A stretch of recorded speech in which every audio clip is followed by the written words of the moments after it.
Hello students, अभी हम कुछ क्वेश्चंस देखने वाले हैं जिसको हमारे व्यूअर्स ने पूछा है। ठीक है, जो हमारे कुछ डेमो क्लासेस थे उसमें उन्होंने पूछा है।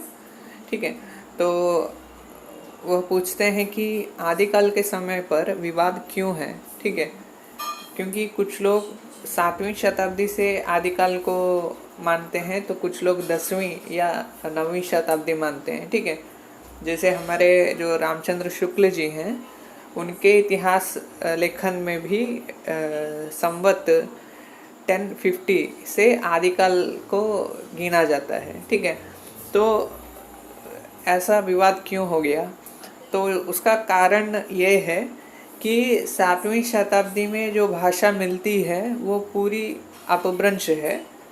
उसमें हिंदी के कुछ लक्षण उतने दिखते नहीं हैं, मतलब कम है। ठीक है, तो हिंदी का स्वरूप स्पष्ट नहीं है 7वीं शताब्दी में, लेकिन अपभ्रंश का रूप स्पष्ट दिखता है। ठीक है, फिर जब वो 10वीं शताब्दी आती है तो हिंदी का स्वरूप थोड़ा दिखता है उसमें। तो ये कुछ कारण है कि हम 7वीं शताब्दी कुछ लोग मानते हैं तो कुछ लोग 10वीं शताब्दी मान के चलते हैं। ठीक है, तो ये एक कारण रहा।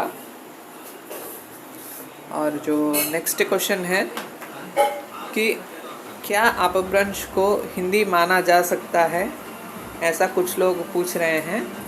तो निश्चित रूप से अपभ्रंश को हिंदी का एक पुराना रूप माना जा सकता है। ठीक है, उसको हम वर्तमान हिंदी तो नहीं मान सकते, लेकिन हिंदी का पुराना रूप जो है वो अपभ्रंश ही है। ठीक है, क्योंकि अपभ्रंश से ही हिंदी निकला है। ठीक है,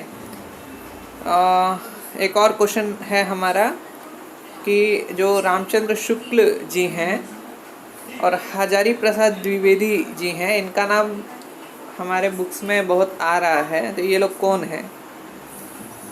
तो रामचंद्र शुक्ल जी ने हिंदी साहित्य का इतिहास जो लिखा है उसको हम एकदम सटीक मानते हैं। ठीक है, क्योंकि अध्ययन करने के लिए वो बहुत सरल है। ठीक है, तो एक इतिहास लेखक के रूप में रामचंद्र शुक्ल जी प्रसिद्ध हैं। हजारी प्रसाद द्विवेदी जी भी लिखे हैं साहित्य इतिहास, लेकिन इन दोनों में अंतर यही है कि हजारी प्रसाद द्विवेदी जी का जो विचारधारा है वो भारतीय विचारधारा है, जबकि रामचंद्र शुक्ल जी तटस्थ हैं।